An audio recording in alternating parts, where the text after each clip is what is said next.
වවන එක නම් හරි. ඒත් මේවා විකුණන්නේ කාටද?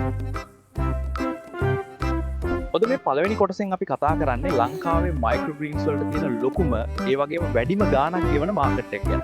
ඒ තමයි සන්ටාරක හෝටල් සහ ඉහළ පෙළේ අවන්හල්. මේ අයට විකුණන්නේ කොහොමද? කතා කරන්න ඕනේ කාටද? ඒ රහස් ඔක්කොම අද අපි එළියට දානවා.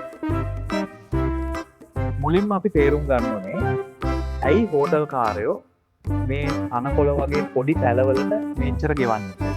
තරුපන්තියේ හෝටලයක රුපියල් 5000ක් 10000ක් වටින කෑම පිඟානක් දිහා බලන්න. අන්න ඒ චිත්‍රය සම්පූර්ණ කරන්න ඒකට ප්‍රීමියම් පෙනුමක් දෙන්න මේ මයික්‍රෝ ග්‍රීන්ස් නැතුවම බෑ. හැබැයි මතක තියාගන්න පාර අයිනේ තියෙන හැම හෝටලෙම මේවා ගන්නෙ නැහැ. ඔයා ටාගට් කරන්න ඕනේ. තරුපන්තියේ හෝටල් බුටික් විලාස විදේශිකයන් වඩිපුර එන පොඩි හැබැයි මිල අධික තැන් ඉහළ පෙළේ කැෆේ සහ රෙස්ටරන්ට්ස් තැන් විශේෂයෙන්ම කොළඹ ගාල්ල මහනුවර වගේ නගරවල ඔයා ඉන්නේ සංචාරක කලාපයක නම් ඔයා ඉන්නේ රත්තරන් පතලක් උඩ. දැන් අහගන්න මේ බිස්නස් එකේ ලොකුම රහස. කොහොමද ඔඩර් ගන්න? ගොඩක් අය කරන වරදක් තමයි හෝටලයට ගිහින් පර්චේසින් මැනේජර් හම්බෙන්න හදන එක. ඔහෙම කරන්න එපා. ඔයා බලන්නේ අඩුම ගානට බඩු ගන්න. ඔයා හම්බෙන්න ඕනේ කෙනා තමයි ප්‍රධාන සූපවේදියා. ඇයි? මොකද එයා තමයි කෑම පිඟානේ අයිතිකාරයා. එයාට තමයි මේකේ වටිනාකම තේරෙන්නේ. ඔයාගේ හොඳම මයික්‍රෝ ග්‍රීන් වර්ග දෙක තුනක් ලස්සනට පැක් කරලා නොමිලේ සැම්පල් එකක් අරගෙන යන්න.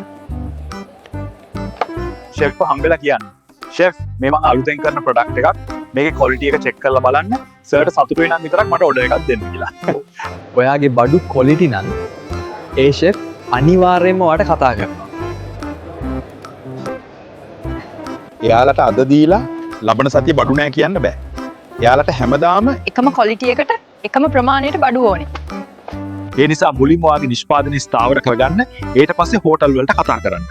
එක හෝටලයක් එල්ලුවත් ඉතින් ඔයාට මාසෙට ස්ථාවර ආදායමක් හැදෙනවා. මේ තමයි හෝටල් මාකට් එක අල්ලන ප්ලෑන් එක. මේක ලේසි නෑ. හැබැයි හරියට කළොත් ගොඩම තමයි. හැබැයි මේ විතරක් නෙවෙයි මාකට් එක.